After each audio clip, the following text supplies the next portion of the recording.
Welcome everyone. Yes, I will see it. I will present a current status of a study undertaken by Andrea Vaghi, who is joining us today as well from Berlin. He did an internship last year at IPEM. Pieter Jan also worked on this study, and Ivan Schepers, who will also present something during the presentation. So the main theme is a breathing sonification study. I will go into the background of the core focus of the study, which is sonification. Then I will go a little bit into the background of the breathing, the application of this study. And after that, I will try to do a demo for which I've sent you a link before. After the demo, some information about the study, the research paradigm, the conditions, also the system setup. In the demo there, I will share my screen with Ivan, who worked a lot on the technical, the sensor input. And then finally, we can close with some questions or general discussion. So first, very general, I'm sure you're all aware that music can have a lot of physiological effects. And the ones that are most important for this are the influence on the heart rate and on the respiratory patterns. Several research have been done showing some influences of various musical features on breathing and the heart rate. But here I'm not, or in this study, we're not working so much with music, more with sonification, which you can see as the transfer of data relationships into sound. Pieter Jan also published a study developing the Tremo model, describing sonification as also as a potential for biofeedback. Can somebody turn the microphone off because I'm hearing it's a bit confusing. Okay, so in this model, sonification is used as a biofeedback both to monitor, motivate, or modify human behavior. And this is really the application, the core of this study. And finally, another interesting concept I liked was interactive sonification, emphasizing the tight human-computer feedback loop between the two. In terms of biofeedback, the current state of the art, I listed some research from done at IPEM. The first on movement awareness, if you think of the study done by Valerio Lorenzoni, where he gave sound feedback to inform sports people on their movement and correct them where necessary.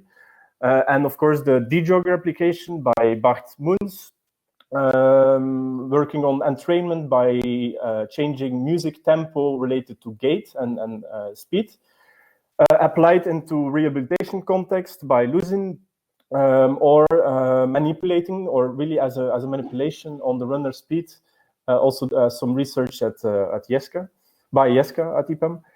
And what is important from this state of the art, from these applications, in the D-Jogger is different strategies of alignment, the different strategies of sonifying, in this case, movement and behavioral patterns, which you can do in several ways.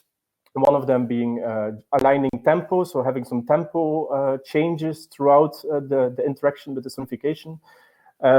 You can start the music at the onset. If you think of running, starting it at the moment a foot touches the ground. Doing phase alignment continuously, aligning the phase of the music to the footfall, for example, or doing all of them combined.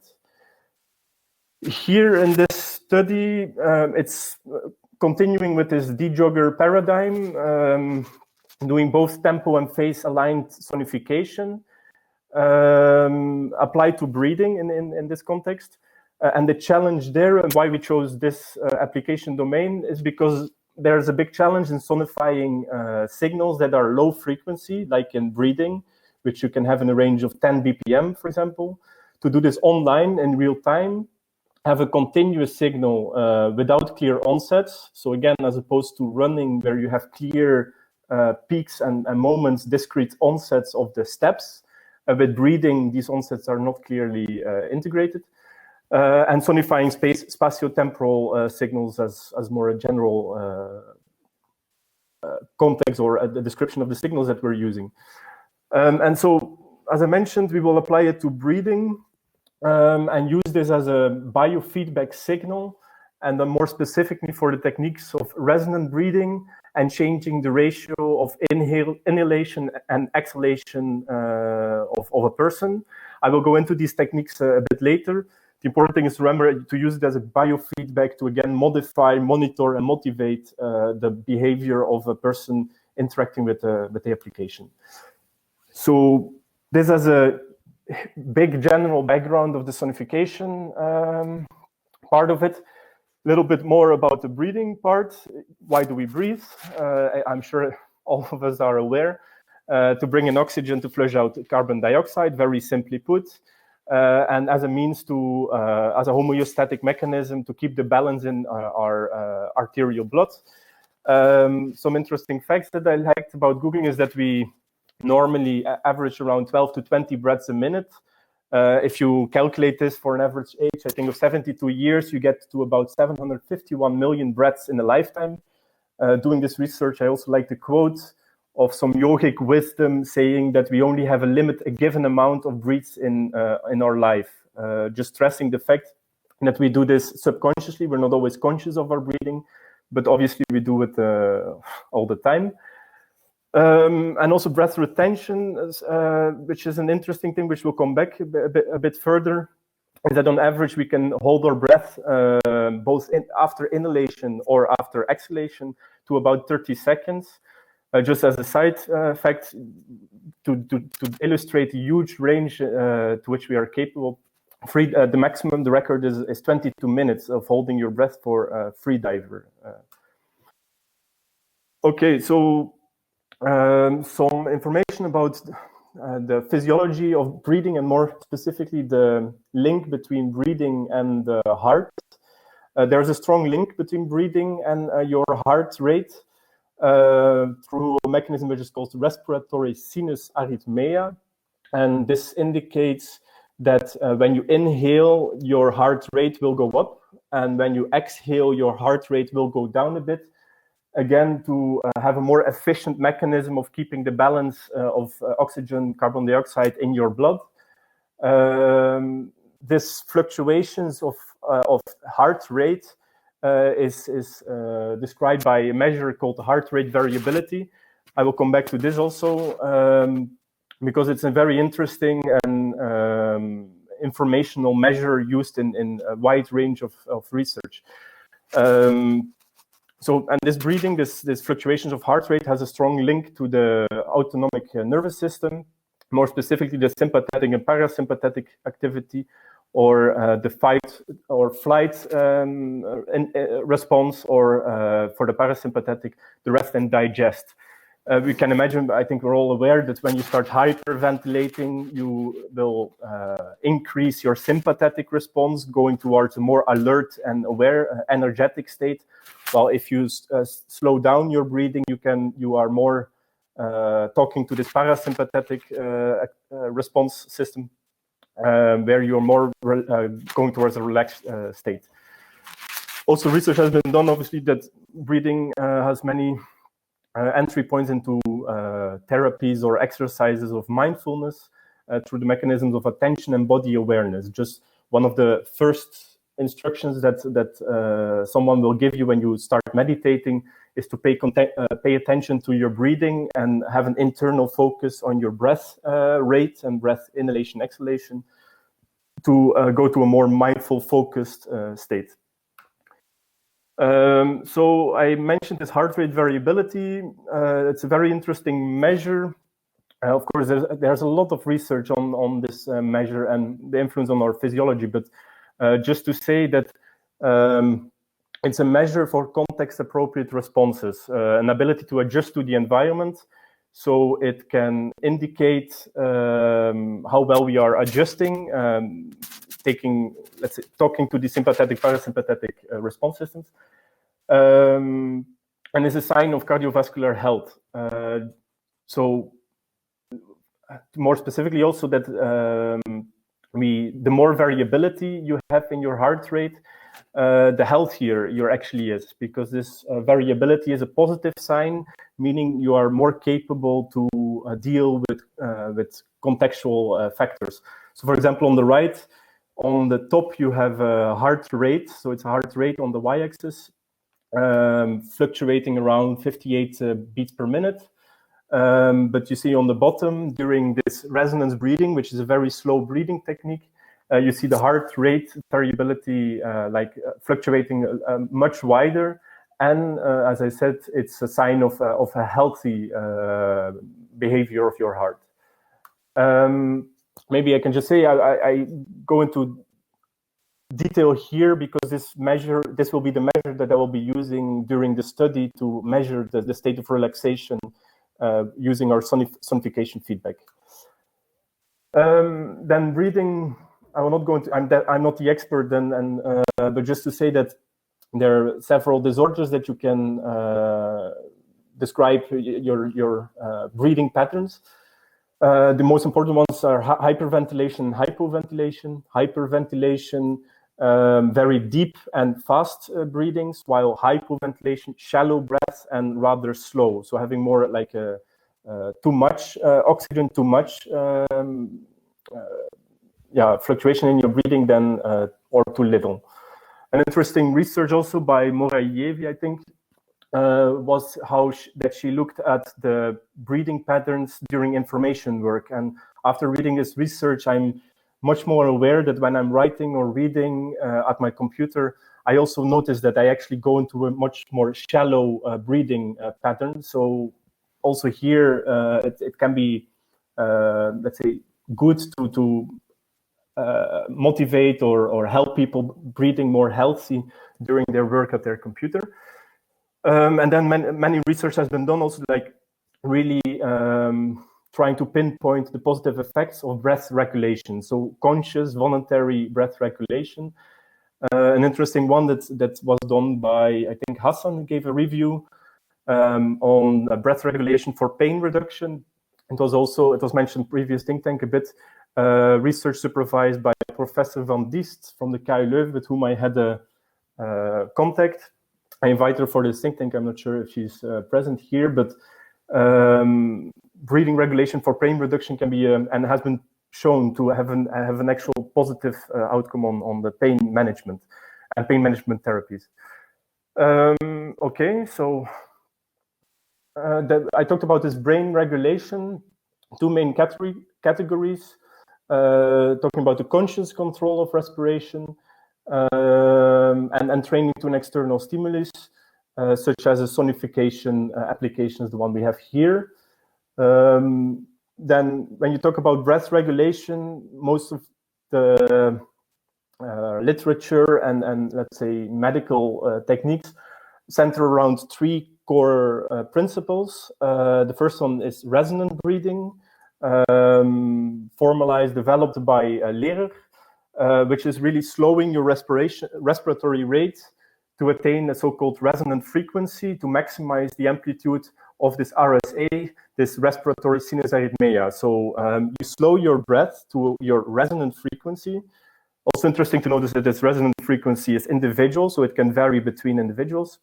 And the goal of this slowing down of your breathing is to maximize this heart rate variability through the RSA mechanism. The second technique is related to the in and out ratio. So also from other literature and even like yoga and meditation practices, they mentioned that the 2-to-1 ratio between inhalation and exhalation is a lot more healthy than higher ratios. Just to say, like 2 standing for the length of your exhalation, 1 for your inhalation. So a short inhalation and then a long exhalation is shown to be beneficial for this heart rate variability. And also research done by Professor Van Diest showed that for this beneficial effect of these ratios, you also need to include the slower breathing, the resonant breathing, if you want, mechanism. And then a last one is the retention time. I found this an interesting one also. because it relates to holding your breath after inhalation or holding your breath after exhalation. And again, used in pain reduction, and even apparently research done by Cox. Very interesting, showing how the components, I'm again not the expert here, but showing that some components in the immune response are able to be modulated by working on this retention time. Important to stress also is that this research also involved cold exposure and additional meditation during the therapy. But it might be an indicator that this technique or this whole combination of techniques might really have some beneficial health effects. Then to list some of the existing techniques concretely that already exist, a lot of research has been done, again, using this breathing biofeedback, often focused on this resonant frequency technique. Commercial applications also already exist. Apple Watch, Fitbit. There's a review. I forgot. Reese, I think, gave a review of all the commercial applications. Yes, and many of these applications exist. You have some exercises from yoga, from meditation that already exist. Also, respiratory muscle training. A huge overview of literature showing the muscle training for specifically applied to sports. And also creative applications in terms for virtual reality, visualizing, so audio visually providing feedback on your breathing. All these things exist, but, and this is the three buts, and why with this study, we try to also tackle these so-called shortcomings, maybe. One is, and it has been listed by Professor Van Diest in the research, that a lot of these applications have a potential for hyperventilation. If you give instructions, clear instructions that are not really adaptable, especially not to individuals solely, they have a large potential for hyperventilation, modulating your breath so much that people are not are adapting it in an unhealthy way. Another one is that often, but and not even always, but there is some tempo alignment. So they try to find the frequency of your breathing, your respiratory rate, and then adapt the stimulus to this breathing rate. But I haven't seen any application where they also do phase alignment for breathing applications, at least. The D-Jogger obviously does this. And then also often there are some additional inputs. So both visual stimuli, giving some bars moving on a screen, finger tapping, as we will do during the demo, and or using a belt. So I will look at the time, okay.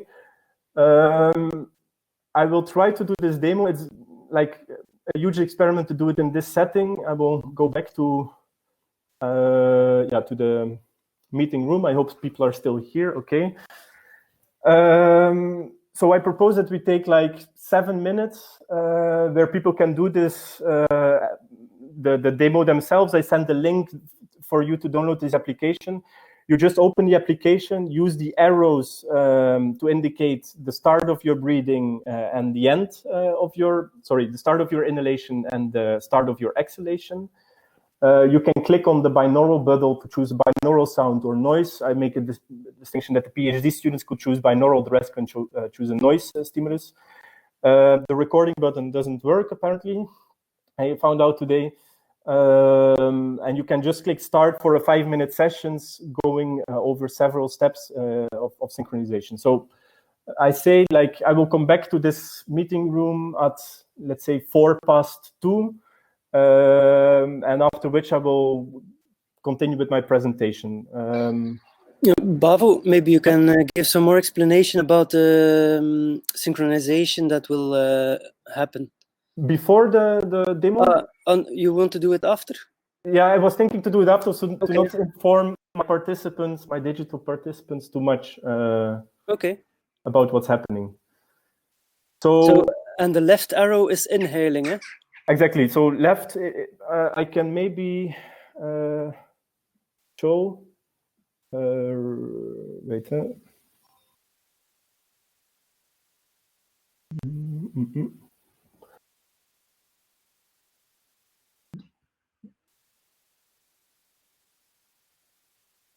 Okay. So this is the app. You have the instructions, and like if I tap to the left, you will see here a red dot, and out there If I breathe in,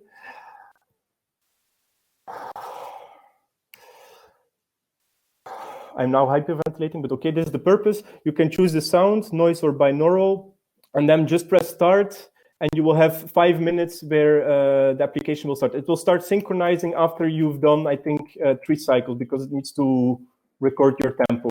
If you don't have sound, you can go to the DAC, double-click this DAC object, or enable audio on this blue button here below. It doesn't matter if people can't work it, then I will just continue with my application, but I will stop talking to not lose too much time. And like 2:05, I will come back to the presentation. If it didn't work, then you can do it after. So one small question. So you have to indicate in and out, eh? Yeah. Both, yeah, okay. Okay. For the people that want to continue breathing, I hope everyone does, but using the application, feel free. If people want to fill in the questionnaire that I sent, I like this app. I just wanted to demonstrate it during this think tank as a useful tool, maybe in the future also to do some online experiments or participatory interactive presentations. So I just use this tool. What I find interesting here already is that like quite some people, I guess, said that their breathing felt unnatural, and having this higher degree of unnaturalness compared to the more relaxed part is worrisome, because of course we would like to feel the breathing to remain natural, and also the bad alignment, like an alignment of 3, is not really ideal. I can go into these results. If you want to fill in the questionnaire, please feel free, and we can use them for a discussion maybe at the end. I just wanted to show this tool, and I find the results already quite interesting. I hope people can explain me why they filled in that their breathing felt unnatural or that it didn't align well with the sounds. But for now, I will continue with the presentation to not lose too much time, and also give some time to Ivan later. Okay.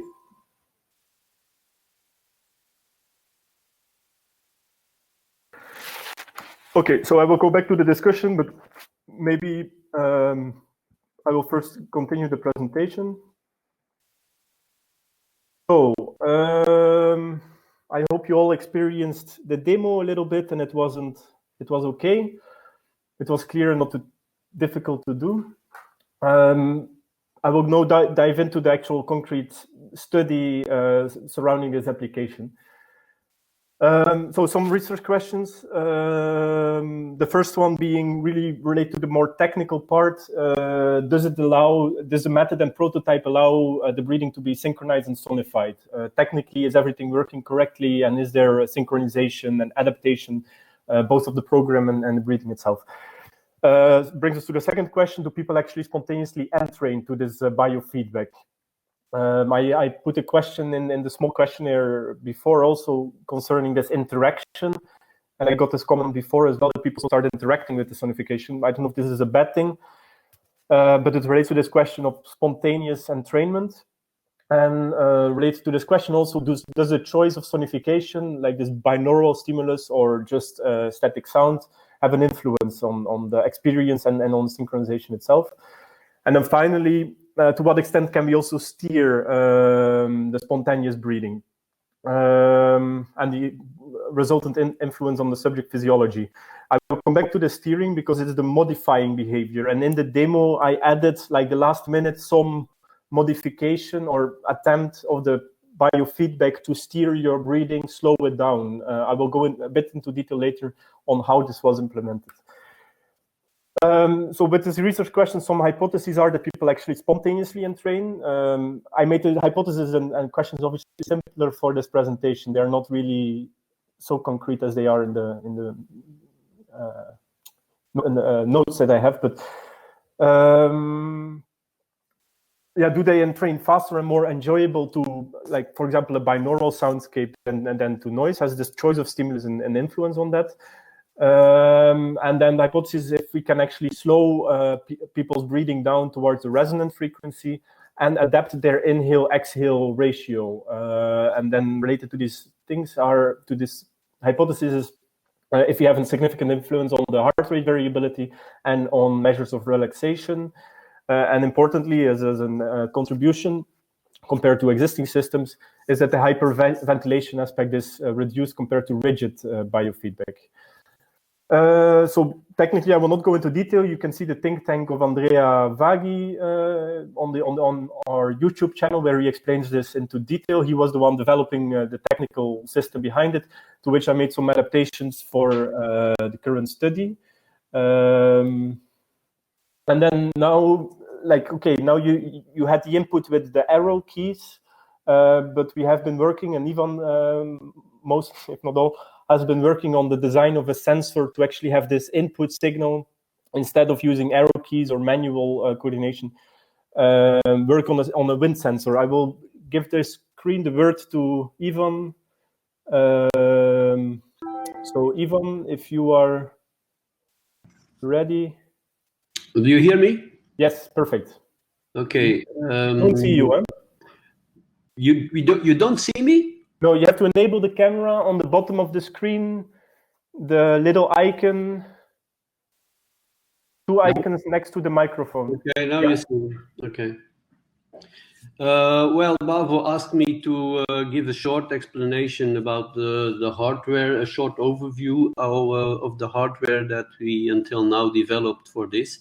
We focused already for another experiment on the wind sensor. The wind sensor, I can show you. We started from glasses without the glasses inside. You'll see. This is one version that we created with two wind sensors, one beside another. I hope you see them now. Yeah, there you can see them, one beside another.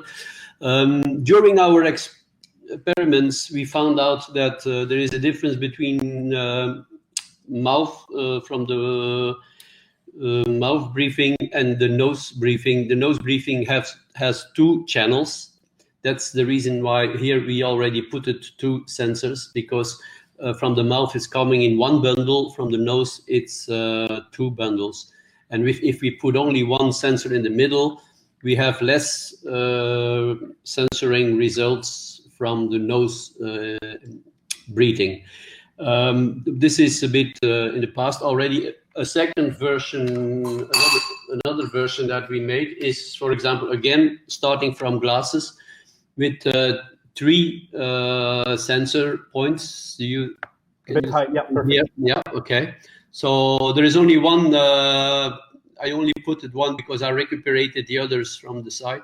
But here we already had three different sensors, one in the middle and two beside. That was for experimenting where to pick up the airflow from the mouth and from the nose as close as possible. So this was working, especially for breathing out. It was okay. For breathing in, we always had a problem with having a nice signal in breathing out. And it was Bavo who insisted to try to put the sensor inverted, 180 degrees turned for the inhaling. And we tried it with the glasses setup with this one. Also, we already put these two white things to bundle more the airflow. But even breathing out was still working. We had a more or right signal for breathing out, but breathing in was still a problem. So I picked up the same idea, and from the beginning of the corona problematic, then I thought, yeah, everybody's using masks now, so it's more or less nowadays our outfit. It's part of the outfit of nowadays. And I modified a mouth mask And you will see, and I especially tried to bundle the airflow to one hole in here.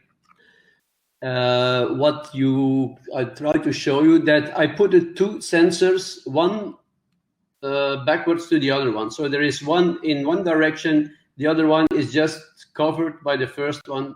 There are two sensors, one rug and rug back to back in English. And here on top, you'll see the electronic PCBs. So it's a commercial wind sensor. And as I said, I can show you maybe, let me see. Oh, wait, I have to make you presenter. Ivan. This is, can you see the picture now? Wait, I have to make you present. Now you are able to share your screen. By the way, Tim asks if you can put it on as a demonstration, but... Sorry? Tim asks if you can put the mask or the glasses on to demonstrate how they are... For the demonstration, and can I show you some pictures also? If you share your screen, so on the bottom of the screen, all the way to the right, you have an icon with...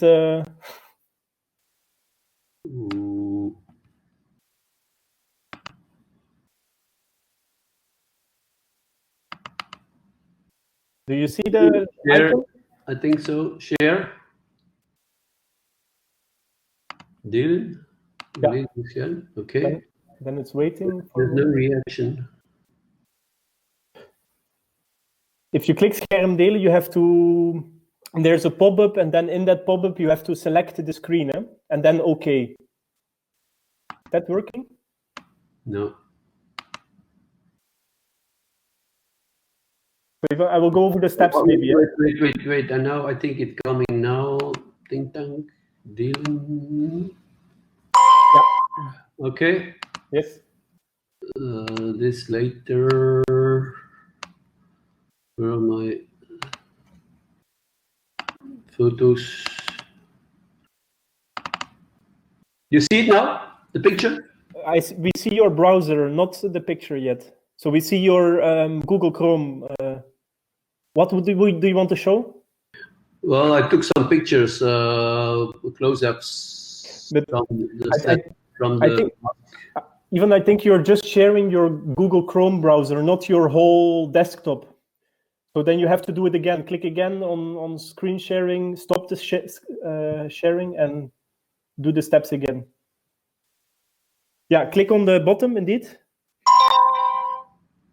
And then if you do the same steps, you click on full desktop. Volledig scherm, yes. Share. On the image, share. Yeah. Yeah, now it's working. So now you can open the image, and we should be able to see. You see it now? Yeah. This is a close-up from the mask where I took away the inside, the original filter. And another picture, this is the hardware, the PCB side. And this is from the inside. So you really see the wind sensor. And if you really look well, there is one at the back at the other direction. For the other direction, this is the signals that you will see. I give you a short demonstration. You'll see the green line is inhaling. The red line is breathing out. And this is how it looks like when you put it on. And this is the idea, what I showed you. You'll see one in the middle. This was for the mouth breathing. The two besides, where we could plug them on, the sensors themselves, was for the nose, because there are two. For the nose, there are two bundles. I'll take away the pictures. Let me tell you in the meantime. And now we go to the media visualizer. Okay.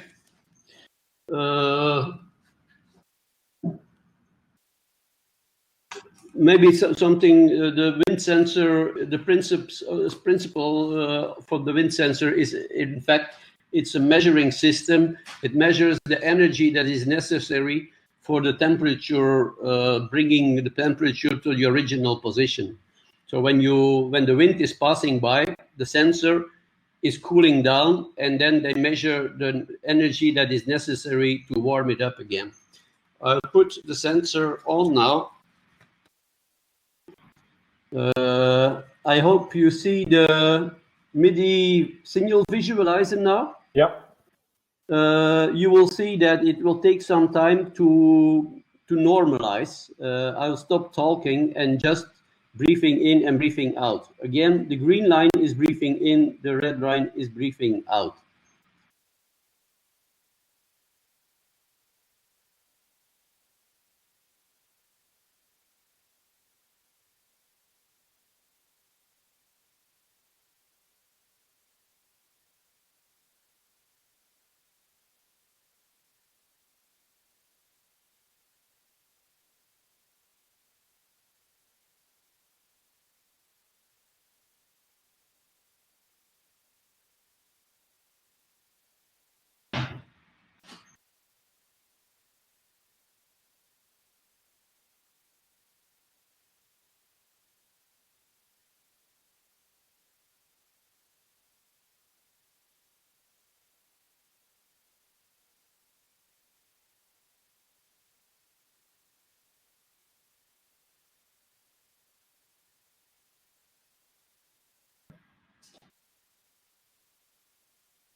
So I'll take it off now. You saw you had to wait a while before it normalizes the signal. Let me stop and go back to the. Do you have something else to share? I don't think so. What can I say about this? Before we had, as I already said, breathing out was not a problem. We had a quite good signal to visualize, but the problem was breathing in. And here it's a bit the opposite. What I see here is breathing in is he gives a nicer signal than breathing out. In fact, you have to take in attention that it's what I said, it's temperature difference, measuring in temperature energy necessary. And the problem, what we found out why we needed a mask is breathing out the airflow is more or less bundled. Breathing in, the air that comes into the mouth or the nose comes from all around the face. That is what we finally found out after a while. That was why it was a problem to measure breathing in. That is why it's necessary to use a mask. I don't think it's possible to have a nice signal with the glasses version. Really because of that fact that breathing out our mouth, all the air passes through the lips and is more or less bundled, or passes through the nose and the airflow is bundled. Breathing in, it takes the air from all around the face. And that is it's cooler air than breathing out. Breathing out, the body warms up the air, and the air is a bit in the mask, stays a bit for a while in the mask. That could give as a result that if we are breathing very slowly, that we have a little bit of different character, because the temperature the rest temperature in the mask keeps a while there. Therefore, but Bavo didn't really use this last version, so I'm waiting for his comments about the signal. But I think it's already quite a different signal that we had before in Bavo. For sure, and it's challenging, the breathing and the breathing sensor inputs. I also remember you experimenting with the microphone and. Yes, I did. Yes, I did. I also tried with a microphone. But Ivan, maybe can I just interrupt? So sorry, can I finish the presentation, and maybe at the end, if there are additional questions, we can direct them. The only thing that what I wanted to add is that I would like to continue working on a different way of measuring, and that is the body measuring, the chest and the abdomen measuring with a belt, and even use both systems together to be able to compare them. But we can keep this information for later on. Yes. Okay. Perfect. Thank you, Ivan. Thanks a lot. Questions? I will go over the final slides. I think we're now at 50 minutes of presenting, so I will just, if people want details, I can always go back to the slides. But basically, the procedure, there will be 2 sessions with 1 week in between of about 30 minutes for 3 conditions. The 3 conditions for both sessions are listed here. Session 1 has a constant tempo, then 1 with the noise sonification and 1 with the binaural sonification. And for session 2, it will be fully phase and tempo aligned. Secondly, it will be phase delayed. And thirdly, having a lower in and out ratio.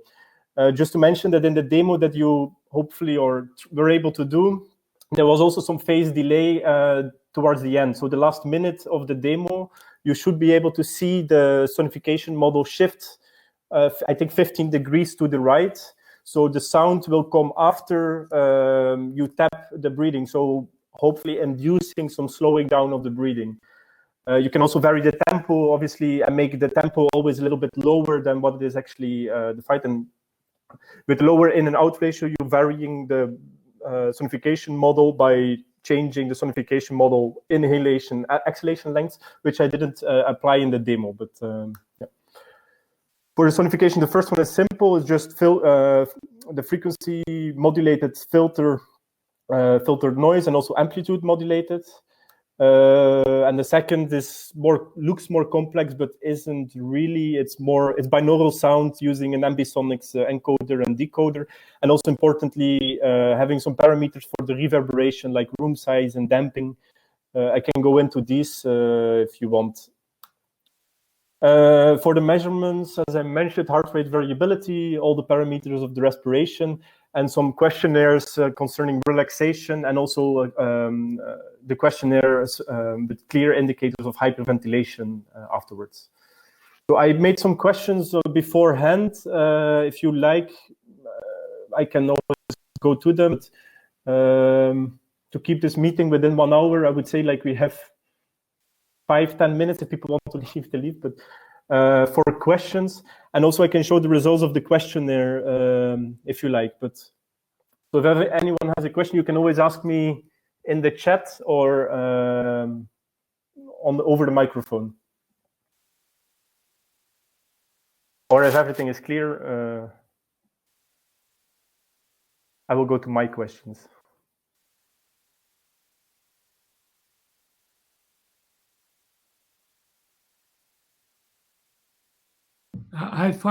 May I say something? Yes, yes. I found the demo of Ivan very good. It gives me confidence in the technology. The in and out healing. For the rest, I have, as I told you, I have some slides. Sorry. In addition to your presentation, I have I have some experience now with the sonification approach, and I found it quite difficult to get the people really follow this noise like. So I have been looking to another kind of signal to inhale and outhale. But Leon, I can give you the presentation so you can do the slides if you want. Yeah. I will make you present it. Okay.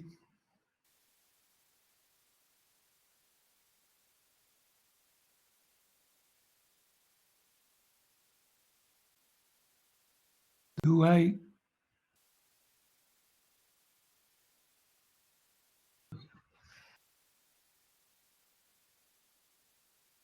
Share my screen, okay?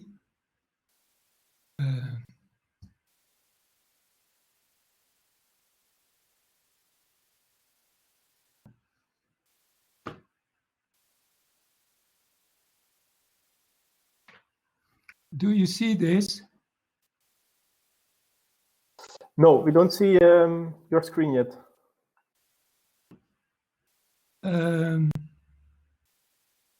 This.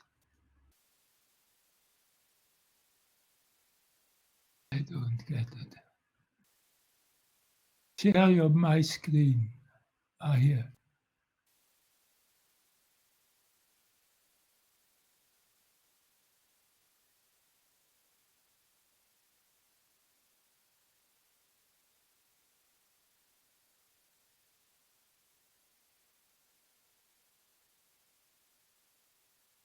Yeah, we see your screen, Leon.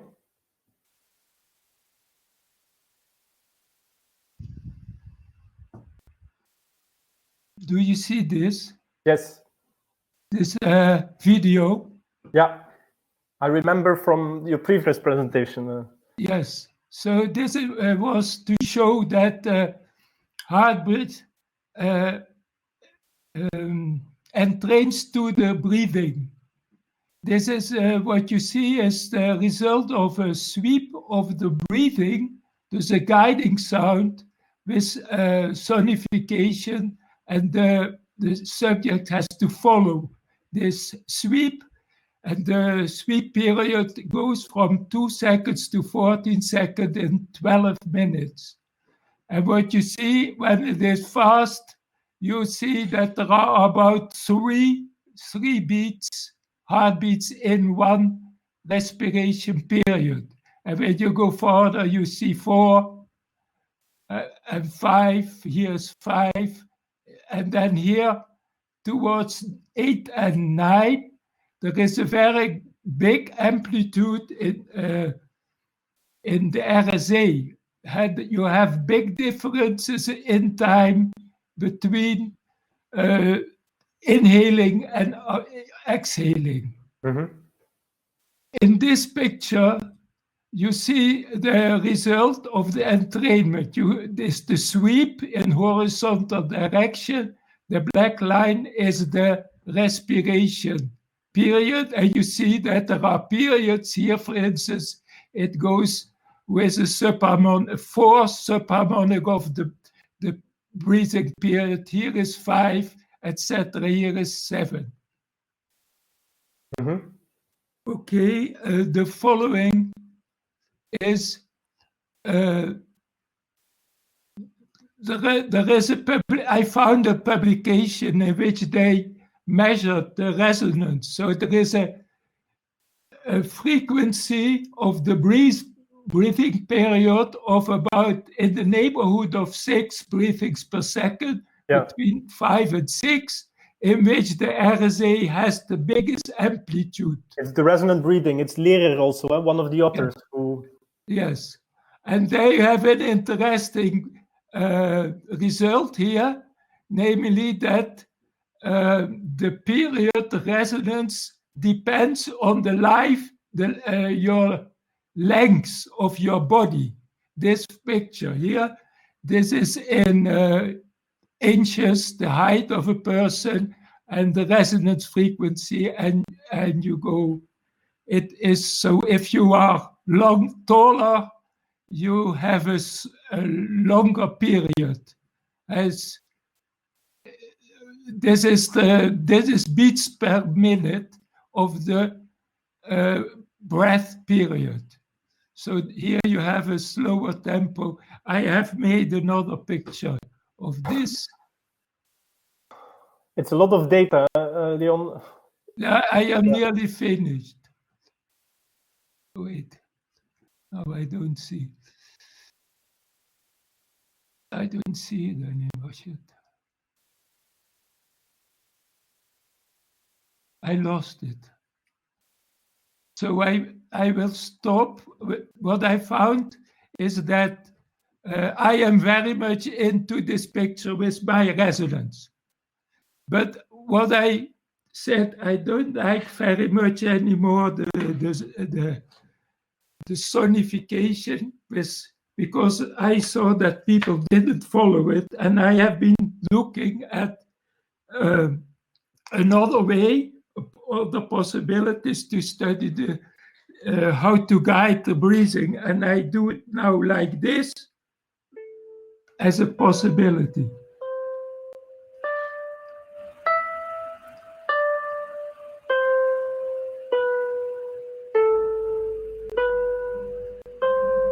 So when it goes up, you breathe in, and when it goes down, you breathe out.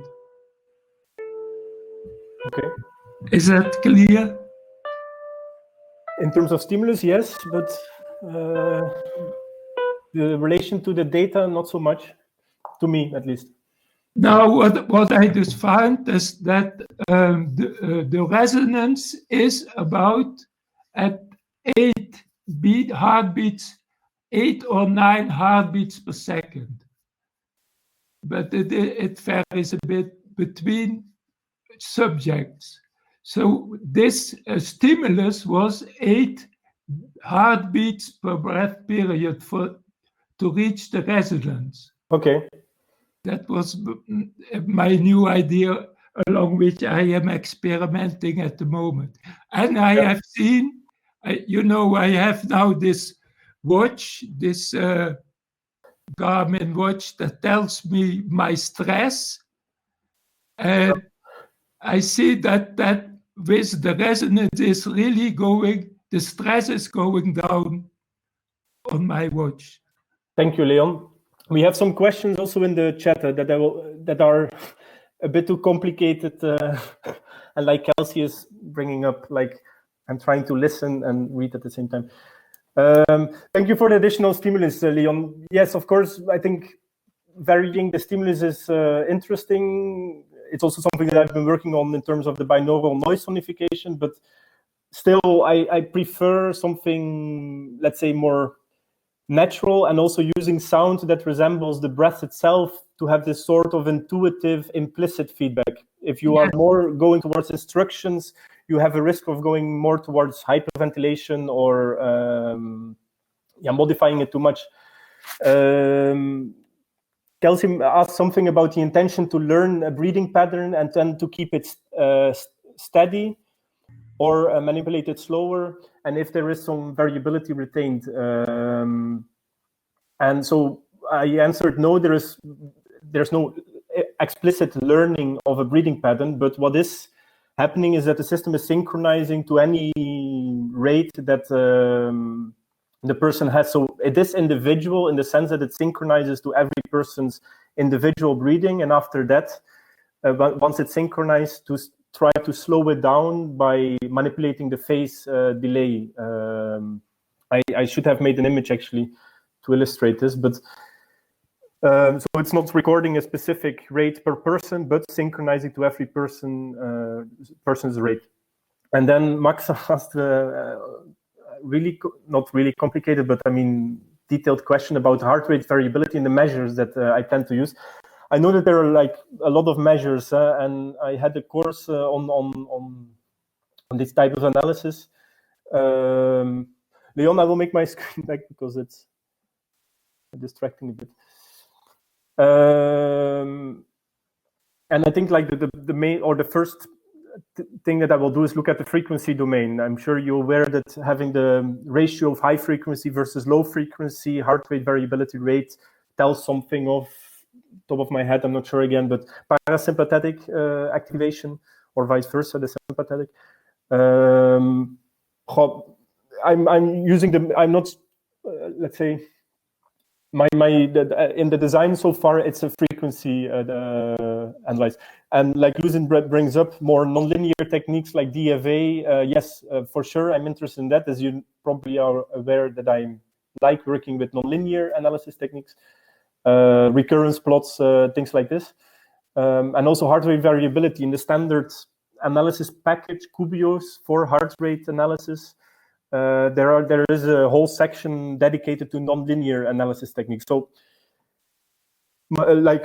beforehand, it's definitely frequency domain and some nonlinear the fractal dimension or the DFA curves. In a second phase, it might be interesting to look at the time domain as well. But I hope this answers the question. And like Peter Jan proposed, you can join me in this audio sphere here, but I have a suggestion for an application. okay. Yeah, I had one as well at the end. For the corona problem. Yes. I mean, we could teach people to breathe better, and then we don't have so much need for respiration machines. Yeah, for sure. Both for rehabilitation, pain reduction, and yes, but also for training anxiety, to stress. breathe, to make the muscles of your breathing system stronger. More people will survive without the machine. Yeah. Are there any other questions or?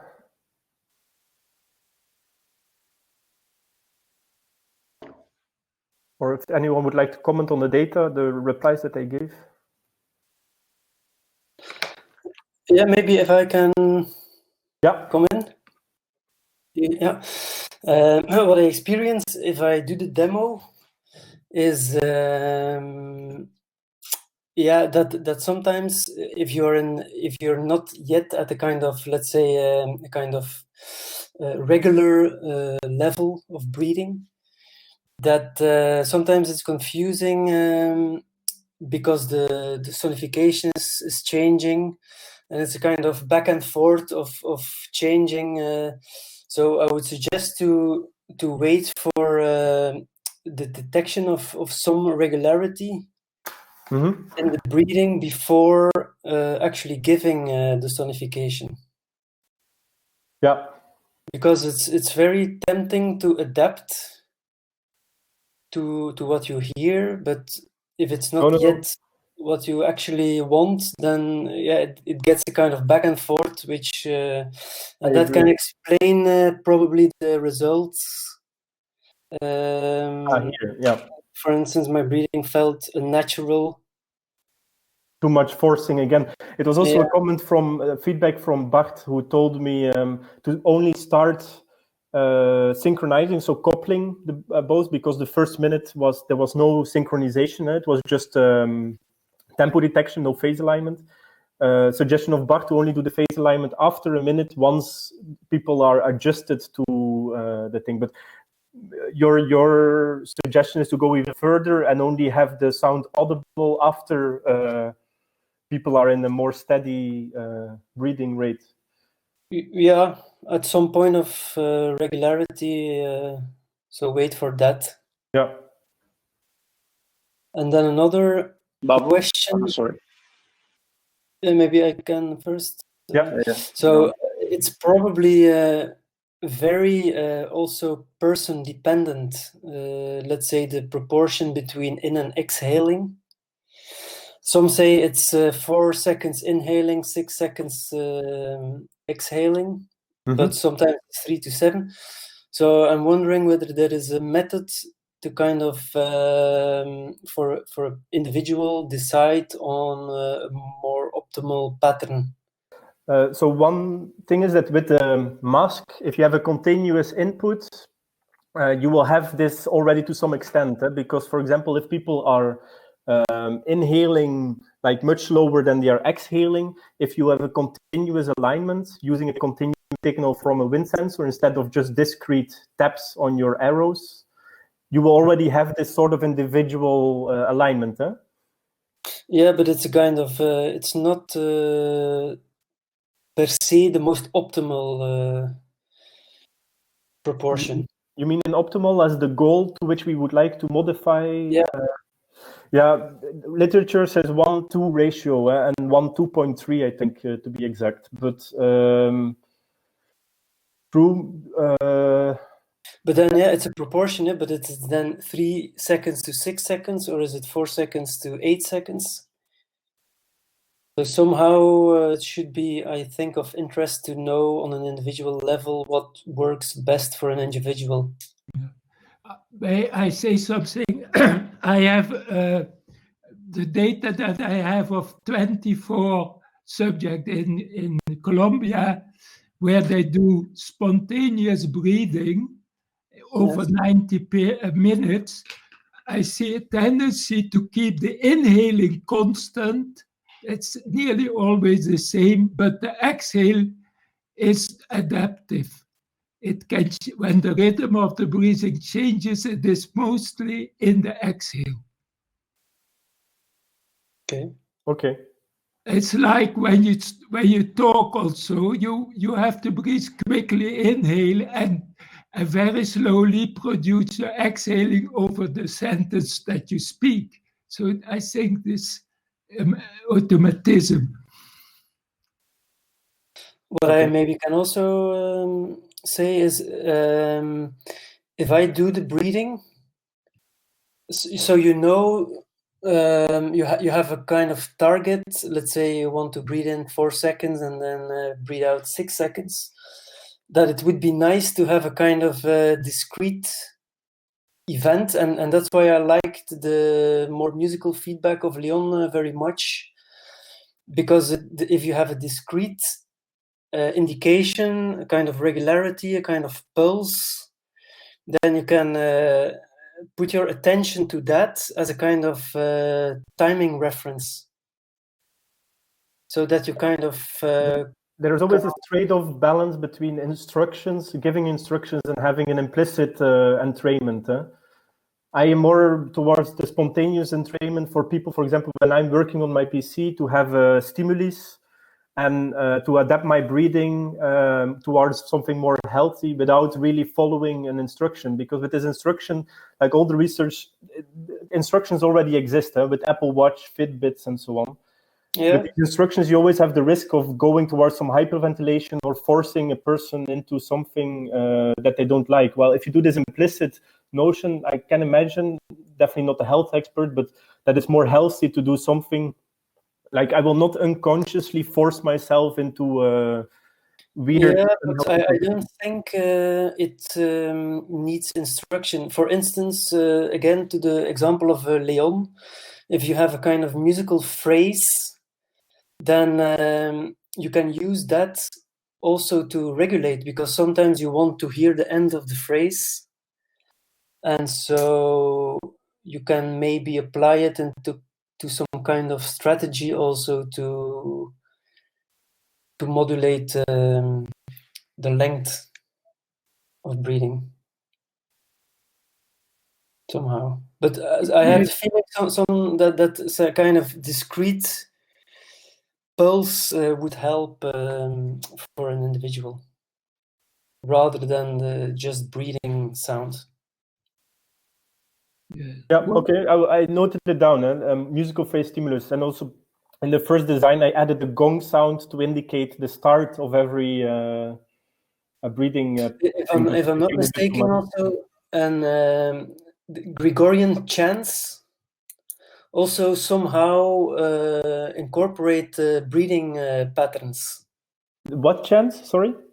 But I have to look it up. But so in the back of my mind, that Gregorian chants also have a kind of proportion that that resembles breathing.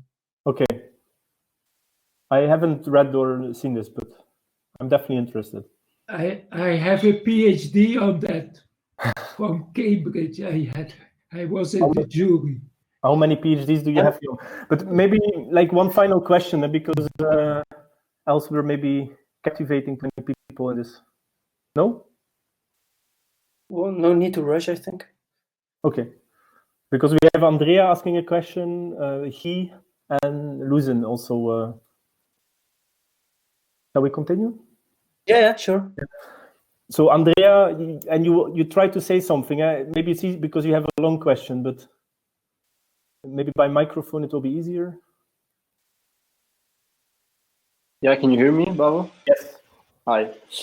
No, I was wondering, since you had to implement this discretization of the input for the demo, because we're not using a sensor, so we need to tell the system when the inhaling phase is starting and when the exhaling phase is starting. I was thinking, given the state of the art of the sensor, which has improved since the version that I was using while I was at EPAM, do you think it's possible to find a way to discretize the system also when monitoring, like using, I don't know, some threshold or some mathematics tools to max and minima, for example, you can detect maximum and minimum.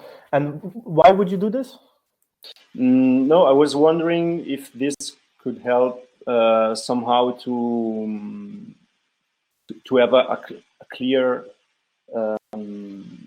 cue on the different phases of the movement. Yeah. So maybe I mean, maybe if you can, because like usually these kind of signals are really noisy. There are a lot of factors that can influence how this sensor is responding to the actual activity.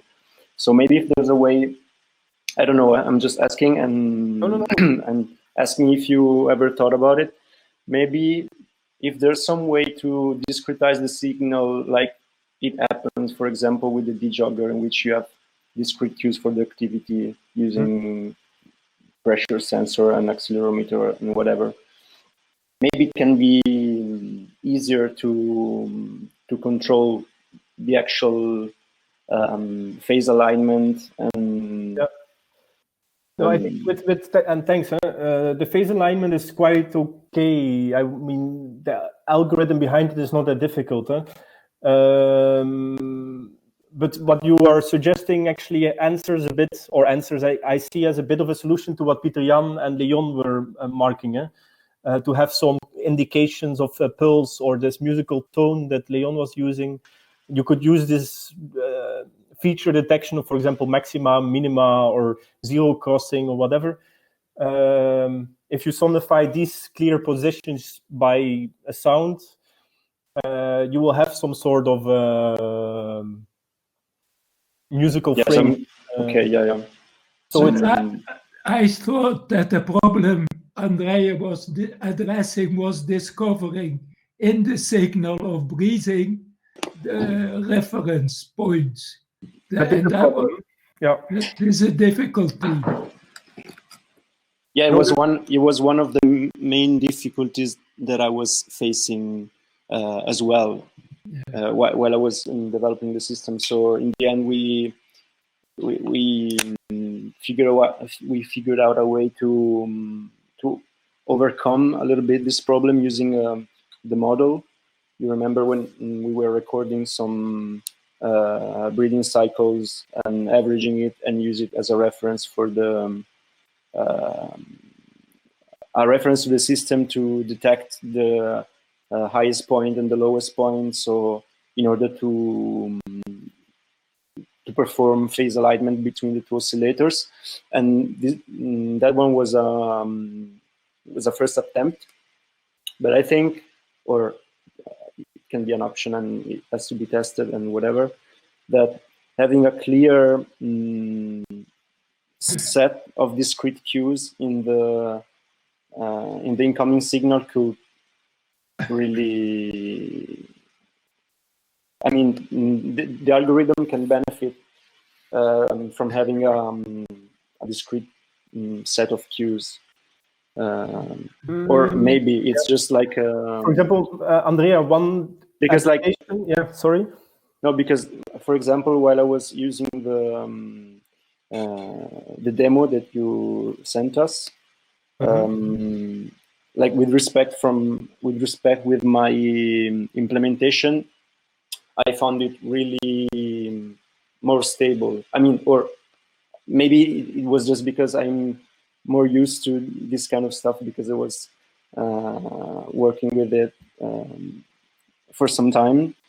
But I felt more comfortable to manually tell the system when my inhaling phase starts and when my exhaling phase starts, more than just trust the system that detecting the different phases just looking at the incoming data.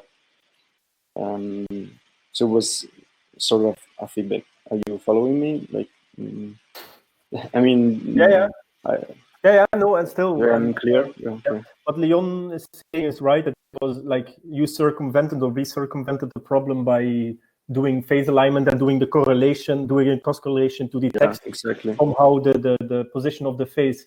But still, you can combine both approaches by doing a smoothing of the whole signal and detecting a maxima and a minima. Even if there is some variation, it might be. The problem is with breathing, the zero line is not fixed. Constant. Yeah, exactly. There are slow up and down, and you have to really determine the upper and the lower the points, and then go in between. Again, Leon, there are ways to tackle this. You could make a window length of, let's say, 30 seconds to detect a sort of zero average, and there are ways to deal with this. But the first question is if it's interesting and worth the effort, and if it will not make it more complicated. Yeah, it depends whether you want to do real time or just measurements. If you want to give real time feedback, it's difficult. Yeah. Or at least you need some time, or you have to give some time to the system to understand the activity, and then because like after some seconds that the breathing has started, hopefully the rhythm it's constant, or it's really difficult. It's really difficult to have sudden change of rhythm in the breathing activity. So I think that it can be done in real time if you give the system some time to stabilize and understand the input signal. And related to what you were telling about the time that the system needs to stabilize, I wrote on the chat. I don't know if you. I've seen the coefficient of variation. Yeah. I'm using the order parameter, just the Kerrebroeck order parameter, to also detect the level of coherence, let's say, to insert phase delays or not. I don't disable the sound, but it wouldn't be too hard to start the sound or make some variation when there is synchronization or not. Okay, it was just an insight because we were using it for the demo in the lab. I know, I wasn't too fond of the coefficient of variation. I found it a bit unstable. Okay. But I see that the presentation, this bongo is like quite ruthless in ending the presentation. It just stops after you, if you give it 70 minutes, the presentation will stop after 70 minutes. And I get here a countdown. Okay. 2 more minutes, 25 seconds. So I would like to thank everyone that's still in the presentation for their attention, the people with their feedback for their feedback. And if anyone else has some additional feedback, please send them to me. If you like to try the demo more and have feedback, send it anytime. If you would like to record data, have this button work, also send me an email because I can send you a version where it works. And for the remainder, wish you a very nice weekend. I wanted to say hope to see you, but yeah, we'll see. Okay, bye-bye.